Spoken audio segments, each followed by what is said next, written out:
হাসিনা সরকার আল্লাহ এক থাপ্পড় মেরে বাংলাদেশ থেকে তুলে ভারতে বাড়াই দিয়েছেন। কি আজকের থেকে অনেক কয়েক বছর আগে আপনাদের এই মাহফিলে প্রধান বক্তা হিসেবে দাওয়াত দিয়েছিলেন। আমিও আসবো বলে ভাইকে আমি ওয়াদা দিয়েছিলাম, কিন্তু আমার বিরুদ্ধে এক গাদা মামলা দিয়েছিল হাসিনা সরকার। সুবহানাল্লাহ কোন সচেতন আছেন আপনারা, বোঝা যাচ্ছে। কয়েকটা মামলার ওয়ারেন্ট থাকবার কারণে আমি মাহফিলের জগৎ থেকে একটু পিছনে ছিলাম। যদি মাহফিলে ফোকাস হই, আর ওই সময়কার যে প্রশাসন ছিল ওরা তো টুপিওয়ালা দাড়িওয়ালাদেরকে খুঁজেই বেড়াইতো কোথায় গেলে ধরা যায়। কথা কন ঠিক না? এমনকি তাদেরকে পুরস্কারও দেওয়া হতো, যদি একটা হুজুরকে ধইরা থানায় চালান কইরা জেলে পাঠায় দিতে পারতো তাহলে 10,000 পর্যন্ত টাকা পুরস্কার দেওয়া হতো তাদেরকে। আমরা এই জাতির কাছে ওই সময় এতটা নিকৃষ্ট মানুষ ছিলাম, একটা সুইপারের মর্যাদা ছিল, কিন্তু বিগত 17 বছরের স্বৈরাচারেরা এই টুপিওয়ালা আল্লাহর রাসূলের যোগ্য উত্তরসূরি আলেমদেরকে তারা মর্যাদা দিতে জানে নাই। কথা বলেন ঠিক কি না? 17 বছর ধরে যে জগদ্দল পাথর রূপী ডাইনি আমাদের ঘাড়ে চেপে বসেছিল আন্দোলন করে, কিন্তু বিএনপির ভাইরাও ওনাকে টলাইতে পারে নাই, জামাতের ভাইরাও কিন্তু টলাইতে পারে নাই, কিন্তু তার হায়াত কমে গেছে। এই জন্য আল্লাহ এক থাপ্পড় মেরে বাংলাদেশ থেকে তুলে ভারতে বাড়াই দিয়েছেন। কথা বলেন মুসলমান ঠিক কি না? একটি ইংরেজি প্রবাদ আছে, excess is anything of very bad. বেশি উতালা ভালো না, বেশি উতালা ভালো না। যদি বেশি উঁচা হও বাতাস হালায় দেবে, আর বেশি নিচু যদি হও মাটির সঙ্গে মিশে যাবা। এই জন্য আল্লাহ মধ্যম পন্থা অবলম্বন করে চলতে বলেছেন, কিন্তু ওনারা এটা বিশ্বাস করে নাই। কথা কন ঠিক না? যা হোক, দুঃসহ বেদনা ব্যথা এগুলো নিয়ে মোটামুটি 17টি বছর দুর্বিষহ জীবনযাপনের পর আল্লাহ বীর বাঙালির 18 কোটি মানুষকে মুক্তি দিয়েছেন। এর জন্য খুশি হয়ে বলেন আলহামদুলিল্লাহ। তো কোরআনের মাধ্যমেই মানুষ আলোকিত হতে পারে, তাছাড়া আর কোনো উপায় যদি কোনো আছে? দলিল কি? সূরা ইব্রাহিম আয়াত নাম্বার 2। আল্লাহ রাব্বুল আলামিন বললেন, নবীজি আমার বান্দাদেরকে বলে দাও, কিতাবুন আনজালনাহু ইলাইকা লিতুখরিজান নাসা মিনাজ যুলুমাতি ইলান নূর। ও নবী, এমনই একটি কিতাব তোমার উপরে নাজিল করেছি, এই কিতাব যারা নড়াচড়া করবে, এই কিতাব থেকে যারা শিক্ষা নেবে, দীক্ষা নেবে, এই কিতাব ওই মানুষটাকে অন্ধকার থেকে ধরবে, বের করবে, আলোকিত পথ, জান্নাতের পথ দেখায় দিবে। একটু জোরে কন, আরো জোরে বলেন সুবহানাল্লাহ। চিন্তা করেছেন যে কোরআন মানুষকে অন্ধকার থেকে বের করে জান্নাতের পথ দেখায়, সেই কোরআন থেকে মানুষকে দূরে সরাবার জন্য বিগত 17 বছর স্বৈরাচারের বাচ্চারা তারা আন্দোলন চালিয়ে গিয়েছিল। কথা বলেন ঠিক কি না?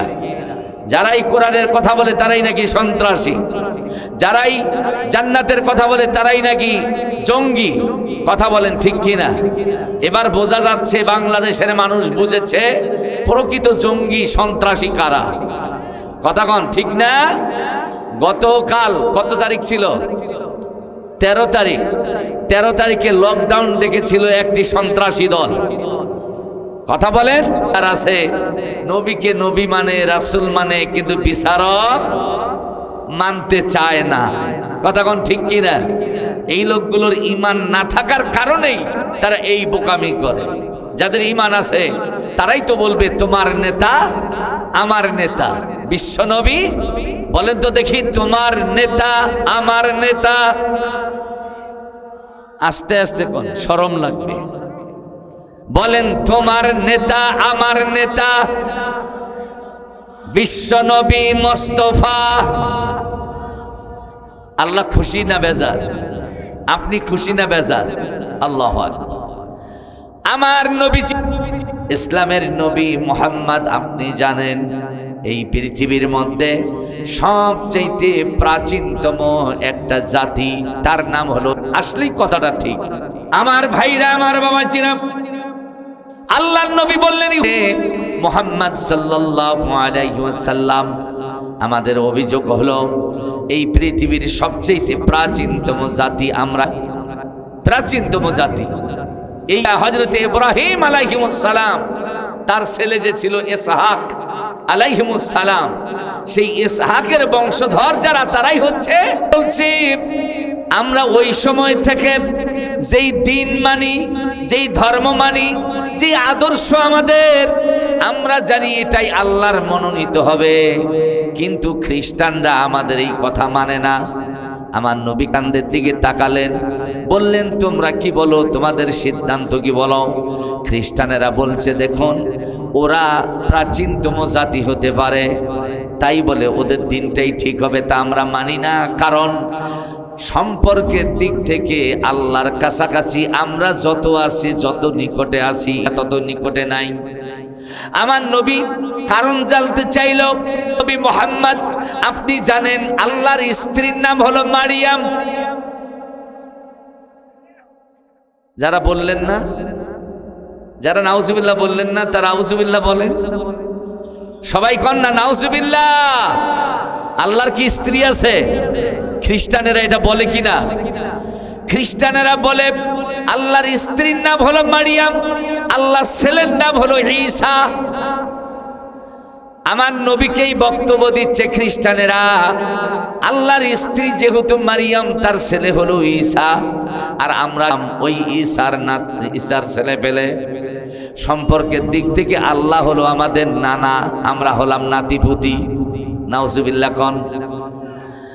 আমার নবীজি শুনে আশ্চর্যান্বিত হলেন, কি করে মানুষ শিরিক করে আল্লাহর সাথে। এইবার খ্রিস্টানেরা বলছে মুহাম্মদ দেখুন, সম্পর্কের দিক থেকে আমরা যেহেতু আল্লাহর কাছাকাছি, আমরা যে দিনটা মানি এই দিনটা হবে আল্লাহর মনোনীত পছন্দ, কিন্তু আমাদের এটা মানে না, ওদেরটা আমরা মানি না, আমাদেরটা ওরা মানে না। এখন সমাধান কি তুমি দিয়ে দাও। আল্লাহু আকবার বলেন। সমাধান আমার আল্লাহর নবীর কাছে আছে না নাই? আরো যেরকম আছে কিনা? খুব মনোযোগ, বিরক্ত হওয়া যাবে না, কষ্ট পাওয়া যাবে না, কারণ আমার এই আলোচনায় আপনাকে আঘাত লাগতে পারে, আপনার আদর্শকে আঘাত দিতে পারে, কিন্তু আমি যে আলোচনা দেব এটা উল্টাবার ক্ষমতা আপনার হবে না। কারণ এই দাওয়াতটা শুধু আমি দিচ্ছি না, দুনিয়ার সমস্ত নবী আম্বিয়া আলাইহিমুস সালাম এই দাওয়াতেই দিয়েছে। আল্লাহু আকবার বলেন। আল্লাহর নবী বললেন তোমাদের দিন আল্লাহর মনোনীত, কিন্তু আল্লাহর দিন কোনটা এটা তোমরা জানতে চাও, আমার কাছে শুনতে চাও। যদি তাই হয় আমার সাথে চলো কোরআনের দিকে। এবার নবীজি তাদেরকে নিয়ে কোরআনের দিকে এগোলেন, পৃষ্ঠা খুললেন, সূরা আলে ইমরান বার করলেন, 119 নম্বর আয়াত নবীজি তাদের মামলার রায় হিসেবে ঘোষণা করলেন। আমার নবীজি বললেন শোনো, তোমাদের উত্থাপিত যেই সমস্যা মামলা আমার আদালতে দাঁড় করেছো, তার রায় হলো ইন্নাদ-দীনা ইনদাল্লাহিল ইসলাম। আল্লাহর কাছে মনোনীত দিন নাম হলো ইসলাম। আল্লাহু আকবার, আল্লাহু আকবার। আমার নবীজি এই কথা বলার সঙ্গে সঙ্গে কথা বললে, কিন্তু একটাও যখন হলো না, তখন তারা দুদলেই মাথা গরম করলো ইসলাম ওয়ালাদের উপর। ঠিক কিনা বলে? এই মাথা গরম ঠান্ডা হয়নি, তাদের গরম মাথায় গরম ষড়যন্ত্র বিশ্বময় এখনো ইসলামের বিরুদ্ধে চালাচ্ছে, যেই কারণে তাদের পাতানো ফাঁদে পা দিচ্ছে ধর্মনিরপেক্ষবাদীরা, স্বৈরাচারীরা, যারা সন্ত্রাসী, যারা ইগনোরেন্স ডিক্টেটর, যারা তারা তাদের পাতানো ফাঁদে পা দিয়া ইসলামের বিরুদ্ধে চাপাবাজি করছে। কথা বলেন ঠিক না বেঠিক? দুঃখজনক হলো সত্য, আমার দেশের কিছু মুসলমানও তাদের পাতানো ফাঁদে পা দিয়া ওদের কণ্ঠে ওদের ভাষায় কথা বলছে, বলছে না বলছে না। যেমন আমাদের দেশে কেউ কেউ বলছে বাংলাদেশকে মৌলবাদী রাষ্ট্র বানানো যাবে না। মৌলবাদী রাষ্ট্র হলে কি হবে? ইসলামী রাষ্ট্র হবে, কোরআন দিয়া দেশ চলবে। এই কোরআন দিয়া দেশ চললে ক্ষতি কাদের? যেহেতু যারা কোরআন মানে না তাদের ক্ষতি হওয়াটাই তো স্বাভাবিক, কিন্তু যারা কোরআন মানে তাদের জন্য এই দেশটা হবে মদিনা মুনাওয়ারা। ঠিক না? ঠিক বলেন।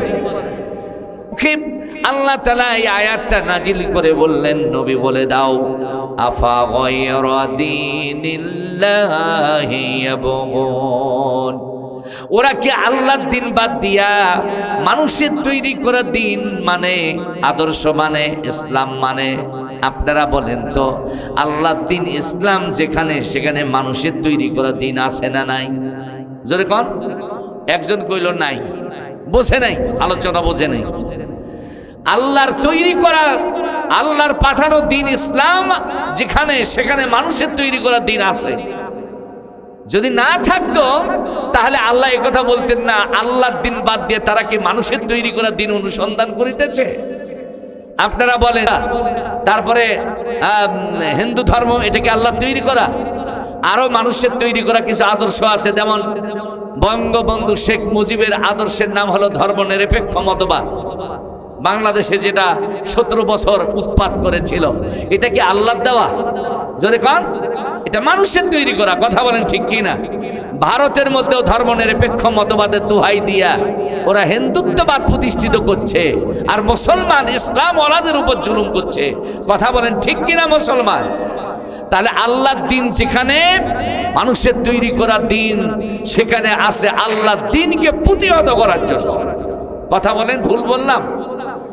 আল্লাহর দিন ইসলাম এর কথা যেখানে হয়, সেখানে মানুষের তৈরি করা দিন, ধর্ম, আদর্শ, সেখানে ফিতনা সৃষ্টি করে। এখন কথা হলো, আল্লাহর বান্দা আপনি এবং আমি, আপনারা জবাব দেন, আল্লাহর জমিনে আল্লাহর দিন চলবে না শয়তানের দিন চলবে? সবাইকে জিজ্ঞেস করেছি, দুই একজনকে নয়। বলেন আল্লাহর